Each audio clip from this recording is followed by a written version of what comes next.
ओम तव कथामृतं तप्तजीवनं कविभिरीडितं कल्मषापहं श्रवणमंगलं श्रीमदाततं भुवि गृह्णन्ति ये भूरिदा जनाः।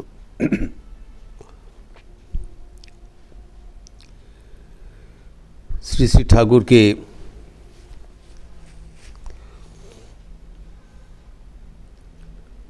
अपूर्व कर्म कुशलता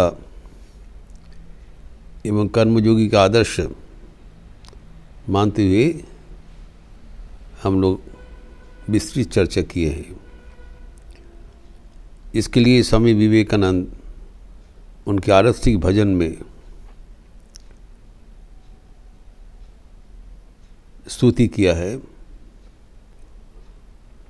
जिसका विस्तार हम कई दिन से कर रहे थे।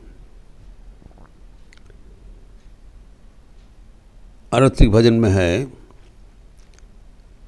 सिर्फ 2 पंक्तियां हम लोग चर्चा कर रहे थे। उसमें स्वामी जी ने कहा, भंजन दुख गंजन करुणा घन कर्म कठोर प्राणार्पण जगत तारण कृंतन कलिडोर। इसमें गंभीर अर्थ निहित है। ठाकुर के जो चरित्र है वो एक अपूर्व भावना से अंकित हुआ है। पहले बताया कि उनकी जो करुणा है, सिंपैथी है, जीवों के उद्धार के लिए पूरे दुनिया में जितने सृष्टि है वो सब उनके संतान है। संतान के लिए उनके जीवन उत्सर्गीकृत है, अर्पित है। प्राण अर्पण, उनके प्राण अर्पित किया जाए for the benefit of the common people. He has no other purpose। औरों को अच्छा करने के लिए, भलाई करने के लिए he has dedicated his life। प्राण किसके लिए अर्पण किया है? जगत तारण, जगत को उद्धार करने के लिए। ये समझना पड़ेगा। He has no other purpose in life। जगत को उद्धार के लिए उनका आविर्भाव हुआ है।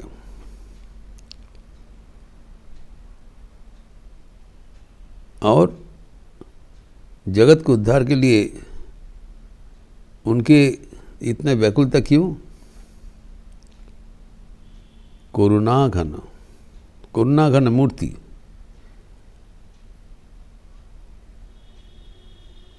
He cannot stay apart, cannot stay indifferent, seeing the misery of others। स्पर्श कातर उनके मन है, एक्सट्रीमली सेंसिटिव माइंड।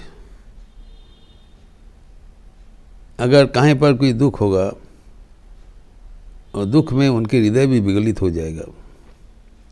इसको कहलाता है सहानुभूति, अनुभूति का सहन। औरों को दिल का जो दर्द है वो अपने दिल में अनुभव कर रहे हैं। हाँ, जो उदाहरण दिया था दक्षिणेश्वर में, कहाँ दूर में 2 बोटमैन, जो माझी, एक दूसरे को मारा है। वो जो दर्द हुआ था वो उनके शरीर में तत्क्षणात स्थानांतरित हो गया, दिखाई पड़ा। यह आश्चर्य अवस्था देखकर हृदय राम हतबुद्धि हो गए। उन्होंने पूछा, मामा बताओ कौन किया है? जब सुना ऐसी हुआ है वो तो आश्चर्यचकित हो गया फ्रॉम ए डिस्टेंस। यह है उनका स्पर्श कातरता एवं उनके करुणा। ये करुणा घन मूर्ति है। Sympathy personified. कि अगर ये हम याद रखें, तब हमारे जीवन में अगर कोई असुविधा हो जाए, कष्ट हो, गम हो, तब हम ठाकुर के कष्ट के बराबर अगर तुलना करें, और ना के बराबर है।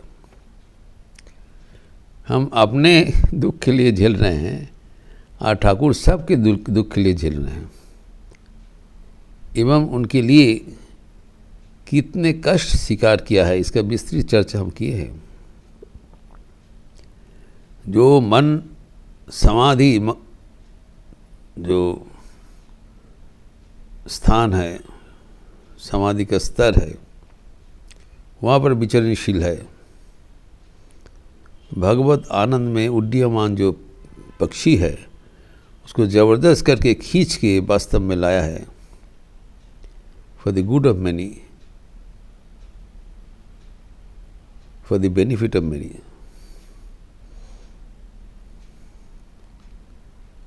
सर्वहिताय सर्वसुखाय। बुद्धदेव जैसे एक महान प्राण था, वैसे ही स्वामी जी कहते बुद्धदेव का हृदय लेके ठाकुर यहाँ पर अवतीर्ण हुए हैं। एक ओर से शंकराचार्य जैसे प्रखर ज्ञान, दूसरे ओर से बुद्धदेव जैसे विशाल हृदय, इसमें सारे दुनिया का जो दुख है वो अनुभूत हो रहा है। और इसको मोचन करने के लिए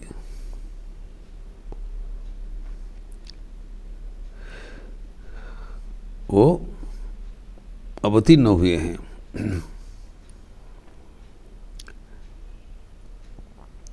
और ये जो मोचन करने का जो उपाय कि क्यों उसका वो किसका मोचन करेंगे? भंजन दुख गंजन। What is the cause of his worry? जी दुनिया में सब नाना प्रकार दुख में जर्जरित है। वो तो आनंदमय पुरुष है, लेकिन उनके सृष्टि के संतानगण दुख में झेल रहे हैं। How can you be happy? एक माँ अगर स्वस्थ है और वेलफेयर है और उसका संतान भूखा है, तो माँ कैसे स्वस्थ रहेंगे? वो चाहेंगे इनका जो अभाव है पहले पूर्ण हो जाए। जो हमारे जो दुख है, कष्ट है, इसको कैसे अपनान किया जाए, निरासन किया जाए, कैसे इसको निर्मूल कर लिया जाए, इसके लिए ही उनका प्रचेष्टा है। और हमारे ये सारे जो दुख है, ये ऑन द सरफेस, इसको जड़ में देखना पड़ेगा, दुख का कारण क्या है। जैसे भगवान बुद्ध, इनके 4 आर्य सत्य है, 4 कॉर्नर स्टोन्स, इटर्नल ट्रूथ्स भगवान बुद्ध ने आविष्कार किया। इटर्नल ट्रूथ से 4 प्रथम आर्य सत्य है, जगत में दुख है, let us accept, let us acknowledge there is misery in this world. ये बुद्धदेव का आविष्कार है। एवं द्वितीय है, दुख का कारण है, not that it is fallen from heaven. तृतीय है, दुख का कारण है तन्हा, पाली भाषा में तृष्णा, desire, unending desire. This is the root of all our misery. चतुर्थ है, ये दुख निधन का उपाय भी है। दुख है, दुख का कारण है, और वो है तन्हा, और इसका निदान का उपाय भी है, क्योंकि पंचशील उन्होंने बताया। चोरी नहीं करना, सत चिंतन इत्यादि, हिंसा नहीं करना इत्यादि।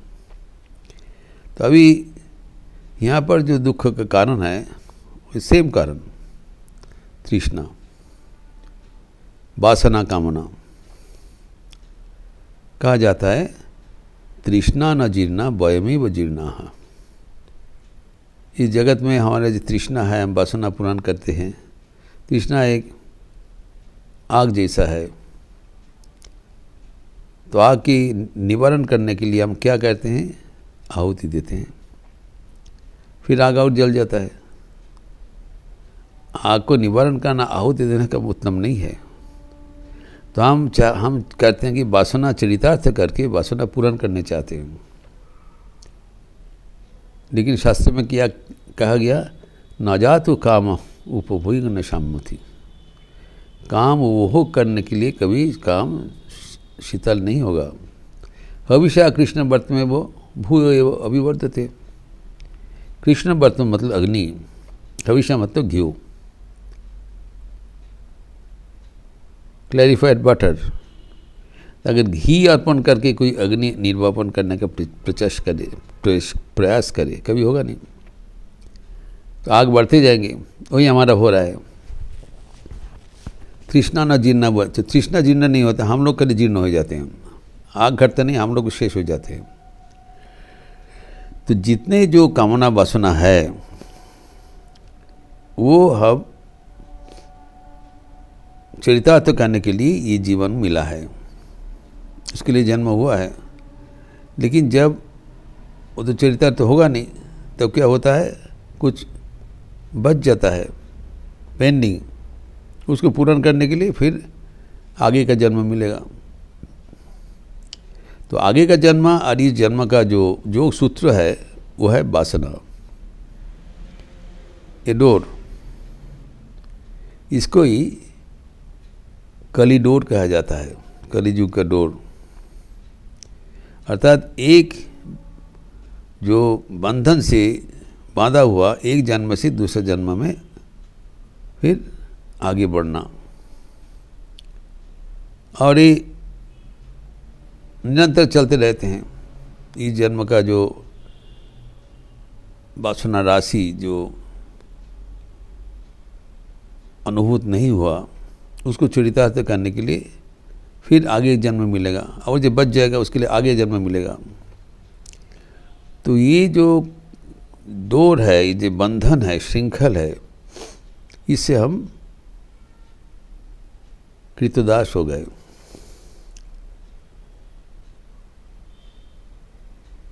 जब हम ये अपना स्वार्थ परिपूर्ति के लिए जितने दिन हम जाएंगे, ये हम दुखी रह जाएंगे।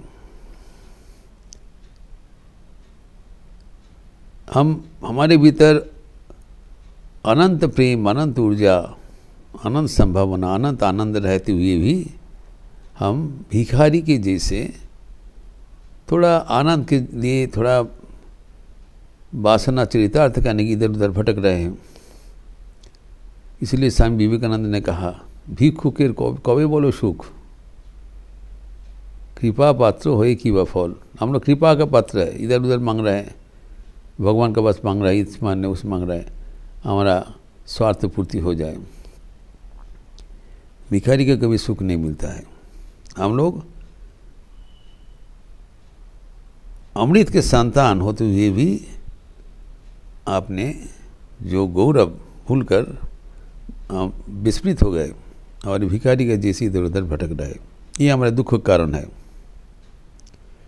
ये दुख का कारण मोचन करने के लिए श्री रामकृष्ण का आविर्भाव। और वो कैसे कर रहे हैं, कारण का उद्देश्य बता दिया। तो ये कली का जो हमारा बंधन मोचन करके हमें मुक्त कर देंगे। और कैसे कराएंगे? हमें कर्म में प्ररोचित करते हुए। ये नहीं है वो आके सब कली डोर खुद छिन्न कर देंगे, वो हमसे ही हमारा बंधन छिन्न कराएंगे, क्योंकि बंधन का डोर हमारा हाथ में है। Thine only is the hand that holds the rope that drags thee on। ये जो हमारा जन्म जन्मांतर का बंधन का श्रृंखल, ये आश्चर्य रूप से ये हमारे हाथ में बांधा हुआ है। तो जैसे स्वामी विवेकानंद कहते संग ऑफ द सन्यासी ने, then cease lament, let go thy hold सन्यासीन बोर्ड से हम तस्तम। तो अब ये विलाप करने का कोई कारण नहीं है। तुम्हारा हाथ में जो बंधन का रस्सी तुम्हारा हाथ में बंधा हुआ है उसे छोड़ दो, तुम मुक्त हो जाओगे। इतना ही सिंपल है। इसीलिए कहा गया है जो ये जो हमारा जीवन का जो अस्तित्व है, ये हमारा पूर्व जीवन का अनेक जन्म का जो संचित कर्म राशि है उसको एग्जॉस्ट करने के लिए हमारा ये जीवन मिला है। तो हमारे जो कर्म का खंडन कर्म से ही होगा। This is the important law, कर्मभ्यो नमः, और किसी से नहीं होगा। इसीलिए कहा जाता है प्रारब्ध भोग अनिवार्य है, एवं जो बोएगा उसको उगना पड़े, उसको फल उठाना पड़ेगा।